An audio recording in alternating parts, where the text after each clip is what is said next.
अस्सलाम वालेकुम friends, welcome to our YouTube channel. उम्मीद है आप सब लोग खैरियत से होंगे। कनाडा आने के लिए आपके पास एक ऑप्शन तो ये होती है कि आप जॉब अप्लाई करो एलएमआई वगैरह वाली और फिर आप यहाँ मूव करके आओ। और जो सेकंड ऑप्शन होती है उसे कहते हैं इमिग्रेशन, यानी कि आप डायरेक्टली रेजिडेंसी पर ही आओ, डायरेक्टली आप रेजिडेंट बनकर आओ कनाडा के। और उसके लिए कुछ ऑप्शंस होती है जिनमें आपको ये जॉब और एलएमआई वगैरह चाहिए होता है, और कुछ ऑप्शंस होती है जिनमें आपको एलएमआई और जॉब नहीं चाहिए होती। तो आज मैं आपको जिस ऑप्शन के बारे में बता रहा हूँ, इसमें आपको ना तो कोई जॉब चाहिए, ना तो कोई जॉब ऑफ़र चाहिए और ना ही आपको एलएमआई चाहिए। आपको ये तीनों मुश्किल चीज़ें नहीं चाहिए। इस प्रोग्राम में इन चीज़ों को प्रोग्राम कहते हैं। ये जो आप बिना किसी रिक्वायरमेंट के आते हो ना, इनको प्रोग्राम कहते हैं। तो इस प्रोग्राम में जब आप अप्लाई करते हो, इसमें या किसी भी प्रोग्राम में जब आप अप्लाई करते हो, तो फिर गवर्नमेंट ऑफ कनाडा हर महीने बाद या 3 महीने बाद या 6 महीने बाद या साल बाद उसका ड्रॉ करती है, और उस ड्रॉ में जिन लोगों के नाम निकलते हैं, उन लोगों को फिर गवर्नमेंट ऑफ कनाडा इनवाइट करती है कि आप अपने सारे डॉक्यूमेंट्स जमा कराओ और फिर जिस भी आप कंट्री से हो, वहाँ से माइग्रेट करके आप कनाडा आ जाओ। तो ये सिस्टम इस तरह से काम करता है। आज मैं जिस प्रोग्राम की बात कर रहा हूँ, वो है सस्कैचुअन का प्रोग्राम। सस्कैचुअन कनाडा का एक प्रोविंस है। इस प्रोविंस की भी मैं आपको डिटेल बताऊंगा और इस प्रोग्राम की भी डिटेल बताऊंगा। और इस प्रोग्राम में जो जॉब और एलएमआई के अलावा, यानी कि वो तो है ही नहीं इसमें, लेकिन जो बाकी जो रिक्वायरमेंट्स होती है आपकी एजुकेशन की या एज की, वो मैं आपको सारी रिक्वायरमेंट्स भी बताऊंगा।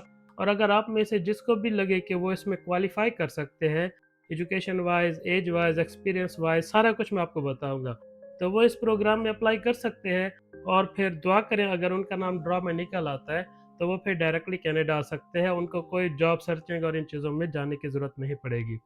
तो आपके पास जो भी डिवाइस है, मोबाइल, लैपटॉप या जिस भी डिवाइस को आप यूज़ कर रहे हो, उस पर आप अपना वेब ब्राउज़र ओपन कर लो। जैसे मैंने अपने लैपटॉप में गूगल क्रोम ओपन कर लिया है। सबसे पहले यहाँ गूगल में आप सस्कैचुअन ऑक्यूपेशन इन डिमांड, और जो पहला पहला लिंक आ जाए उस पर क्लिक कर दो।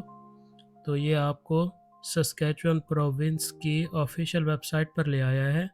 और इस प्रोग्राम का नाम है international skilled worker occupation in demand. ये बात गौर करने की है कि ये हर किसी के लिए नहीं है, ये सिर्फ उन ऑक्यूपेशंस के लिए है जो इन डिमांड हैं, जो हाई डिमांड में है सस्कैचुअन में।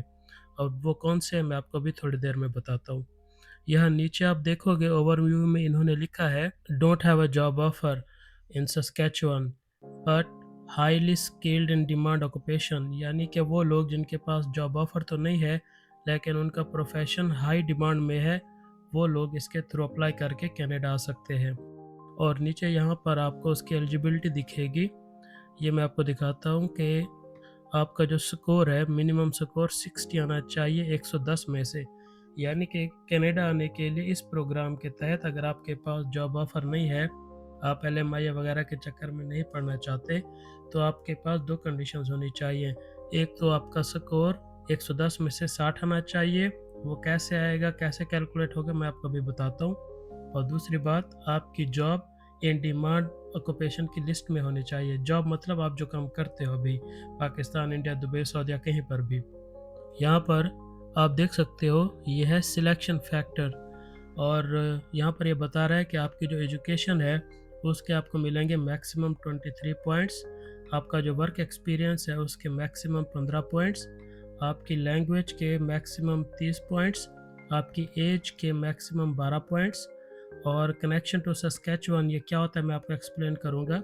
उसके मैक्सिमम 30 पॉइंट्स, टोटल हो गए 110। और पासिंग मार्क्स जो है वो है 60, यानी कि अगर आपके 60 बनते हैं तो आप अप्लाई कर लो इस कॉन्फिडेंस के साथ कि आपका नाम निकलने का चांस है, और हो सकता है कि नाम निकल भी है और आप कनाडा आ जाओ। तो ये जो पॉइंट्स है, ये सारे पॉइंट्स हर कोई अपने हिसाब से कैसे कैलकुलेट करेगा मैं आपको अभी नीचे बताता हूँ। ये है एजुकेशन के पॉइंट्स।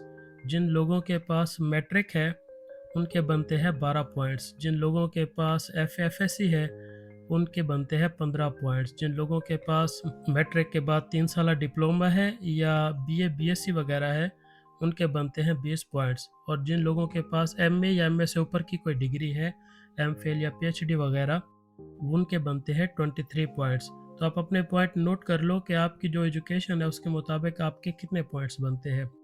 नीचे है एक्सपीरियंस के पॉइंट, वर्क एक्सपीरियंस के।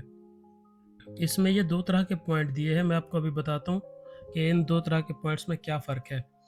अगर तो आप जिस ऑक्यूपेशन में अप्लाई कर रहे हो, अभी वही जॉब करते हो, तो ये है कि पिछले 5 साल में अगर आप वही काम कर रहे थे, तो यहाँ से आप पॉइंट लोगे। और अगर आप अभी वो जॉब नहीं कर रहे लेकिन माज़ी में करते थे, तो उससे पिछले 5 साल के पॉइंट्स यहाँ से मिलेंगे। फॉर एग्ज़ाम्पल आप मैं मिसाल दे रहा हूँ कि आप वेल्डर हो और पिछले 5 साल से वेल्डिंग का काम कर रहे हो और अभी भी वेल्डर ही हो, तो आपको मिलेंगे 10 पॉइंट्स। लेकिन अगर आप पिछले 4 साल से वेल्डिंग कर रहे हो तो 8 पॉइंट, पिछले 3 साल से कर रहे हो तो 6, 2 साल से कर रहे हो और अगर आपको 1 साल हुआ है वेल्डिंग करते हुए तो आपको 2 पॉइंट मिलेंगे। लेकिन फॉर एग्ज़ाम्पल आप अभी ड्राइविंग का काम करते हो, 5 साल से ड्राइवरी कर रहे हो, लेकिन 5 साल पहले आप वेल्डिंग करते थे, तब आपको उसके 5 मिलेंगे। इसी तरह अगर आप 6 साल पहले वेल्डिंग करते थे तो आपको 4 पॉइंट मिलेंगे। अगर आप 9 साल पहले करते थे तो 2 पॉइंट और अगर आप 10 साल पहले वेल्डिंग करते थे तो आपको 0 पॉइंट मिलेगा क्योंकि अब आप वो काम नहीं कर रहे। और इसका फ़ायदा उन लोगों को होगा जो पिछले 10 सालों से एक ही काम कर रहे हैं। मिसाल के तौर पर आप कारपेंटर हो और पिछले 10 सालों से ही कारपेंटरी कर रहे हो, तो आपको मौजूदा 5 सालों के 10 पॉइंट यहाँ से भी मिलेंगे और गुज़श्ता 5 सालों के 5 पॉइंट यहाँ से भी मिलेंगे। तो वो सब लोग जो 10 साल से एक ही काम कर रहे हैं, उनको मिलेंगे 15 पॉइंट्स। आई होप कि आपको समझ आ गया होगा कि आपको इन दोनों पॉइंट्स को कैसे कैलकुलेट करना है। ये पिछले 5 साल के पॉइंट्स हैं और ये उससे भी मज़ीद पिछले 5 साल के, यानी कि ये टोटल 10 साल के पॉइंट्स हैं। यहाँ से आप अपने एक्सपीरियंस के मुताबिक पॉइंट कैलकुलेट कर लो। तो ये ऊपर से 5 साल का एक्सपीरियंस और नीचे से आप दोनों कैलकुलेट करोगे, वो लोग जिनका 5 साल से ज़्यादा का एक्सपीरियंस है। जिनका 5 साल या उससे कम का है, वो सिर्फ़ यहाँ से अपने पॉइंट्स उठाएँगे। अब नीचे चलते हैं लैंग्वेज की तरफ। लैंग्वेज के लिए वो कहता है कि अगर आपने लैंग्वेज का कोई टेस्ट नहीं दिया हुआ तो आपके 0 पॉइंट्स, और मेरे ख्याल से ज़्यादातर लोगों ने लैंग्वेज का टेस्ट नहीं दिया होता, तो फ़िलहाल आप 0 मान के चलो। लेकिन अगर 0 मानने से आपके 60 पॉइंट्स कंप्लीट नहीं होते, तो फिर आप ये 12 तसव्वुर कर लेना, क्योंकि फिर तो आपको टेस्ट देना ही पड़ेगा लैंग्वेज का, इंग्लिश लैंग्वेज का। और इंग्लिश लैंग्वेज का टेस्ट आप जितना भी बुरा करके आओ, आपके कम से कम 12 तो आ ही जाते हैं। तो अगर आप 0 से क्वालीफाई कर जाते हो तो अच्छी बात है, लेकिन अगर 0 पॉइंट लेने से आपके 60 नहीं बनते, तो फिर आप ये 12 को कंसीडर कर लेना, क्योंकि फिर आप टेस्ट दोगे तो 12 तो आ ही जाएँगे।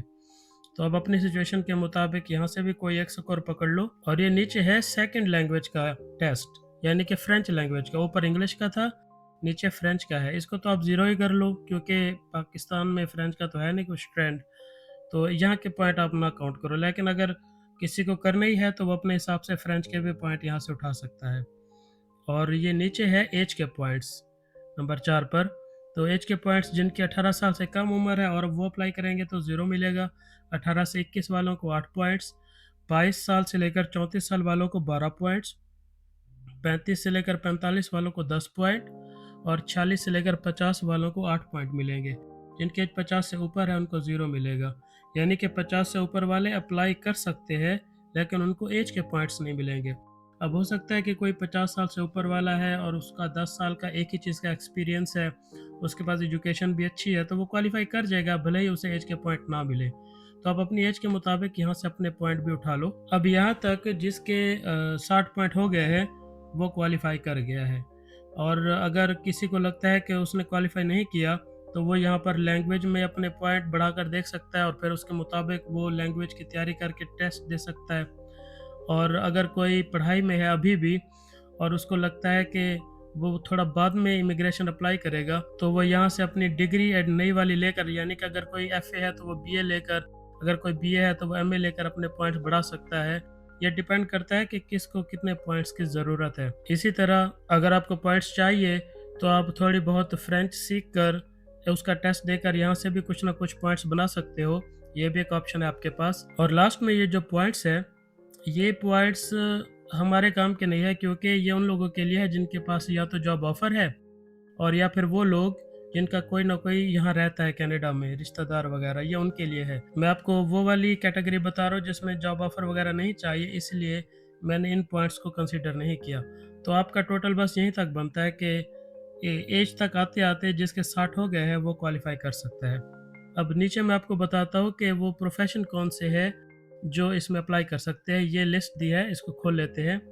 अब इस लिस्ट में बहुत से प्रोफेशंस हैं, मैं आपको बस 2-4 पढ़ के बता देता हूँ। ब्रिक लेयर यानी कि मिस्त्री वगैरह, और ये है कारपेंटर, इसी तरह नीचे ये कुक है, और नीचे देख लेते हैं, ये यहाँ पर हेयर स्टाइलिस्ट है, इसी तरह नीचे ये लॉक स्मिथ है, वो जो तालों की चाबियाँ बनाते हैं वो लोग, और यहाँ पर ये मीट कटर है, कसाई वगैरह, और ये मेटल फैब्रिकेटर वो जो खराद का काम करते हैं वो लोग, ये मोबाइल क्रेन ऑपरेटर जो क्रेन चलाते हैं, और ये मोटर व्हीकल बॉडी रिपेयर जो मैकेनिक वगैरह होते हैं, और कारों का या मोटरसाइकिलों का पेंटर भी, और ये दूसरा नॉर्मल पेंटर और डेकोरेटर वो भी।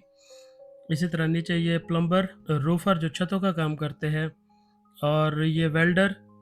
तो ये प्रोफेशंस है।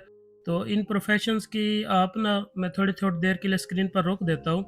तो इन प्रोफेशंस की आप स्क्रीनशॉट ले लेना और फिर तसल्ली से इनको पढ़ लेना कि आपका अगर प्रोफेशन इसमें है तो आप फिर इस प्रोग्राम में अप्लाई कर सकते हो। यानी कि एक तो आपका प्रोफेशन इस लिस्ट में होना चाहिए, आप जो काम करते हो, आपका जो शुभ है, वो इस लिस्ट में होना चाहिए, और दूसरा आपके जो पॉइंट्स हैं वो भी कम से कम 60 होने चाहिए। तो फिर आप इस प्रोग्राम में अप्लाई करके यहाँ कनाडा आ सकते हो। अब इसको अप्लाई कैसे करना है? अप्लाई करने के लिए आप इस वेबसाइट पर जाओगे, इसका नाम है saskatchewan.ca/SINP, और ये आपको यहाँ लेकर आएगी। यहाँ पर नीचे आप क्लिक करोगे how to apply to SINP, यहाँ पर आप क्लिक कर दो, और इस पेज पर ये जो फ़ीस लिखी है ना, ये अप्लाई करने की फ़ीस नहीं है।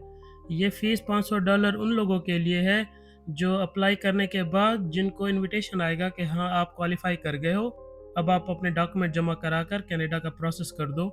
ये फ़ीस उन लोगों के लिए है। जो लोग अभी अप्लाई करेंगे, इनको अप्लाई करने की कोई फ़ीस नहीं आएगी, अप्लाई करना बिल्कुल फ्री है।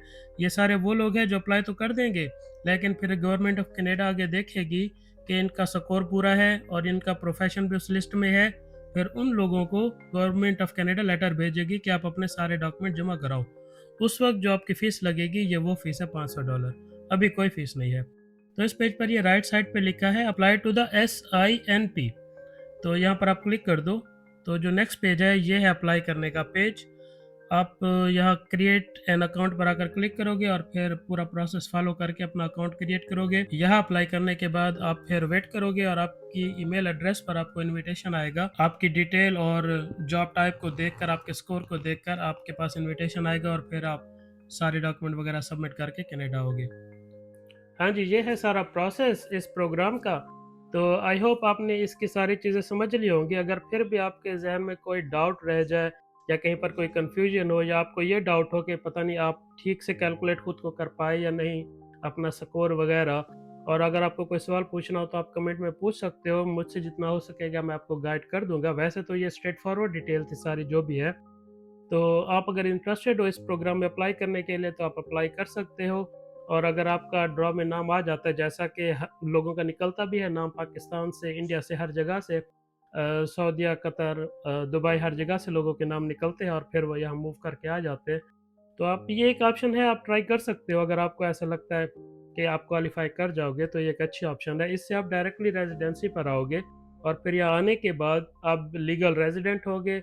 या आने के बाद आप जॉब ढूंढो या बिजनेस करो, जो भी आपको सही लगे आप कर सकते हो। आई होप आपको वीडियो अच्छी लगी होगी, और इस तरह की वीडियो इन फ्यूचर देखने के लिए काइंडली चैनल को सब्सक्राइब कर लें, और वीडियो को एंड तक देखने का बहुत शुक्रिया। मिलते हैं फिर एक नई वीडियो के साथ। Thank you so much.